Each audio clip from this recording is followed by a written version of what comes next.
my speech today is gonna be why you should adopt an animal, a shelter animal.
So in this county, we have the Orange Animal Shelter, and there's some pictures here.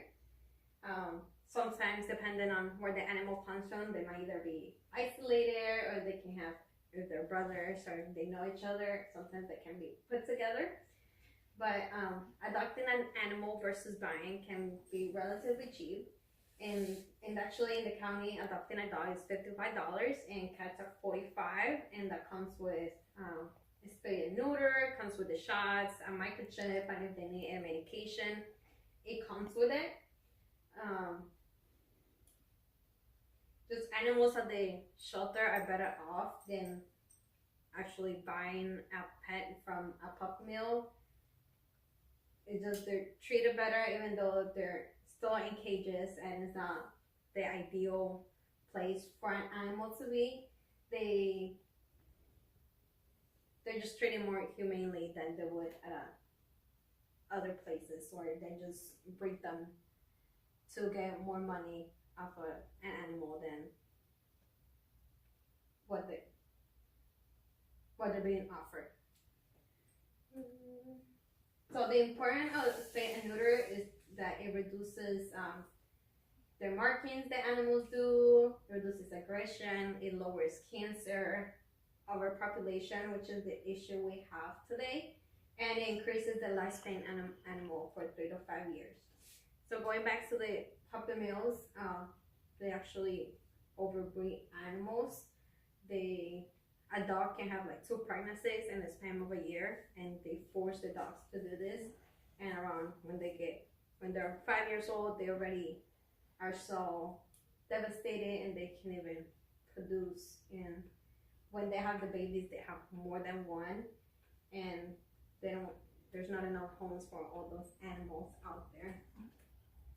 So this is an example. If 2 cats met in the span of a little bit over a year, they can make over 36 cats. And nobody has a house for 36 cats. So it's just really important for people to spay and neuter, which is the opposite from what the puppy mill does. So this is pictures of how many puppies a mom can have, and there's a cat, and how you can see the pain in the little dog's eyes, or how tired she is of being pregnant over and over again. These are the conditions some animals face in the mills. They don't really care about their health. They don't have space either, and as you can see on this picture, they make their holes in there, so they don't really have to clean up after them. So they actually live in the feces and pee, and since they have those holes, a lot of the dogs get leg injuries, and eventually the dogs get dumped in a shelter when they can't reproduce more dogs anymore. And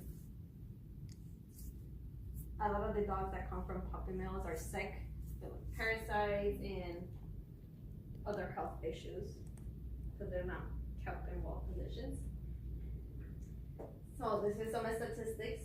There is about 35,000 puppy mills in America, and said earlier, 48% of the puppies being sold have some health issues. Unlike in a shelter where they try to help them to get better at a minimal cost, the puppy mills, they can charge you $1,000, $2,000 for just one animal. And when you adopt a pet, they're not the same when they're on a cage as when they come out, because they've been through a lot of suffering, or they've been abandoned by their families, or like in puppy mills, a lot of the dogs have don't trust humans because they're so fearful because they've been treated so bad. But at the shelter, they always try to make everything better for the animals. So you can see how the dog smell in the picture, and then the other one was able to gain weight and be healthy. And all the animals really want to do is love you and be there for you. And there's always room for one more. Let's go.